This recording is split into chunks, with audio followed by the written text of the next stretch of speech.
Ever feel like your emotions are kind of running the show? Like you're on this crazy roller coaster and you can't get off? Oh, absolutely. That feeling of being overwhelmed, like sadness or anger, is just hitting you like a wave. It's so common. Yeah, exactly. It's like, who's driving here? Me or my feelings? So today we're going deep, like really deep into how to, maybe grab the wheel a bit more. Right. How to find some calm, some stillness, even when everything feels chaotic. We'll get some pretty cool tools to explore. Yeah, 6 of them, actually. And they're all about getting a handle on your emotions, like practical stuff you can actually use. Totally. We'll be looking at breathing, the way we talk to ourselves, meditation, even how nature can play a part. Oh, and gratitude, right. And forgiveness. Big stuff, but so important. So let's kick things off. Why even bother with all this emotional control stuff? What's the point? Well, think of it this way. One of the sources we looked at compared the mind to a river, right? Yeah. Flowing smoothly, it's beautiful, life-giving. But when it floods, Exactly. Yeah. Total destruction. And emotions can be like that too. Uncontrolled anger can wreck relationships. Worry can totally stall your career. And sadness, well, it just drains your energy.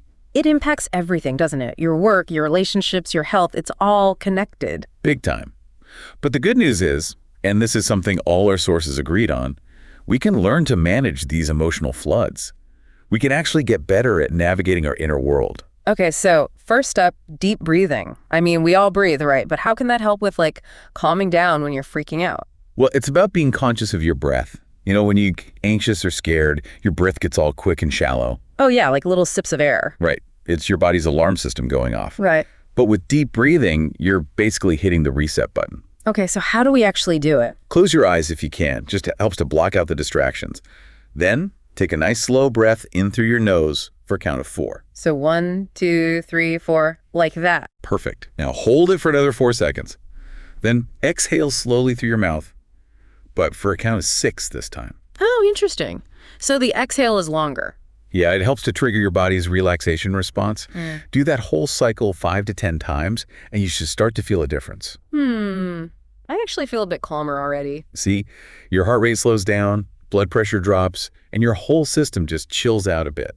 So it's not just in my head, it's actually physiological. Exactly. Plus, it brings you right into the present moment. And that's huge because, so much of our stress comes from dwelling on the past or worrying about the future. It's true. We're either replaying old hurts or freaking out about what might happen. Right. But when you focus on your breath, you're anchoring yourself in the now.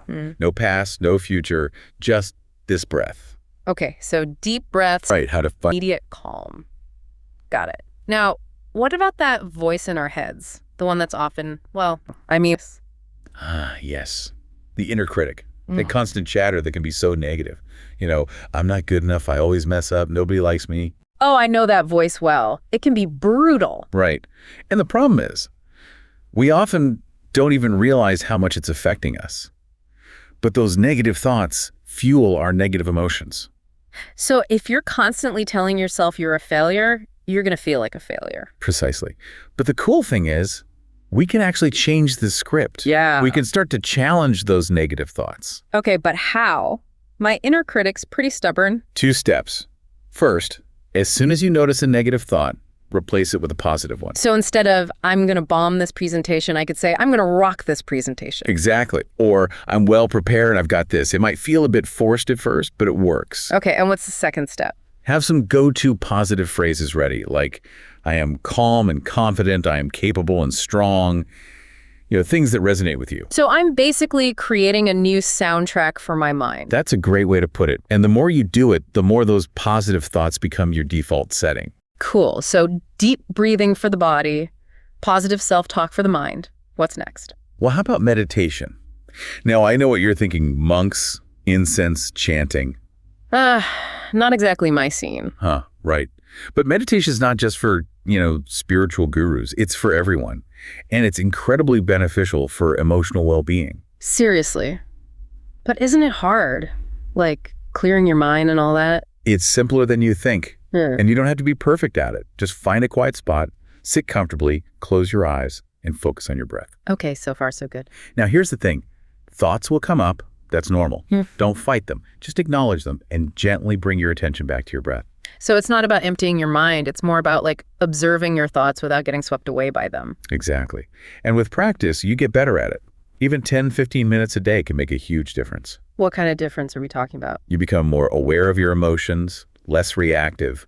You start to create space between you and your feelings so they don't control you. So you're not so much at the mercy of your emotions anymore. You have more like choice in how you respond. Precisely. It's empowering. Okay, now, ready for something completely different? Hit me.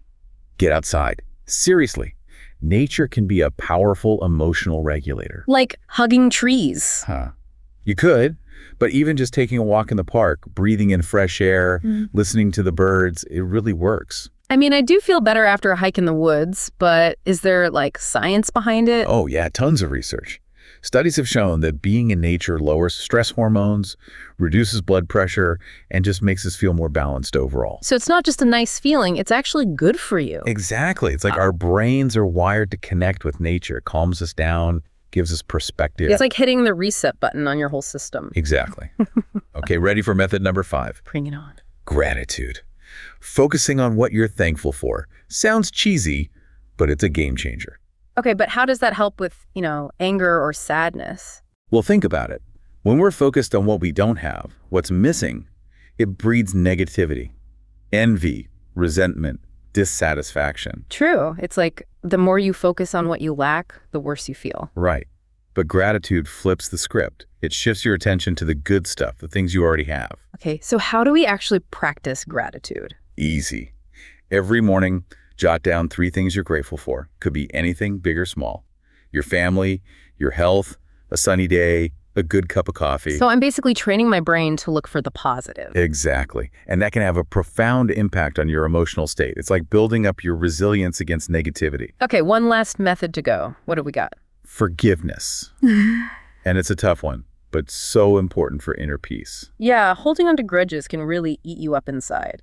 But forgiving someone who hurt you, it can feel impossible sometimes. I get it. But here's the thing. Forgiveness isn't about letting the other person off the hook. It's about freeing yourself. So it's not condoning their actions. It's about letting go of the anger and resentment that's poisoning you. Exactly. And the first step is understanding that everyone makes mistakes. We're all human. We're all flawed. It's not about excusing bad behavior. It's about seeing the bigger picture. Right. And then it's about accepting what happened. Not necessarily liking it, but acknowledging it and choosing to move on. Easier said than done, but I can see how that would be so freeing. It really is. It allows you to release the negative energy that's holding you back. Okay, so there you have it. 6 powerful techniques for taking charge of your emotions. Deep breathing, positive self-talk, meditation, connecting with nature, gratitude, and forgiveness. It's like a toolkit for your emotional well-being. And the best part is you can start using these tools right now. Exactly. You don't have to master them all at once. Just pick one that resonates with you and give it a try. And remember, our emotions are not the enemy. When we learn to manage them effectively, they can actually become a source of strength and wisdom. Absolutely. It's about harnessing that energy and using it to create a more fulfilling and balanced life. And when you find that inner calm, that stillness, you'll be amazed at how much brighter the world seems. So as you go about your day, think about which of these techniques might be most helpful for you right now. What's one small step you can take towards greater emotional well-being? It's worth exploring, isn't it?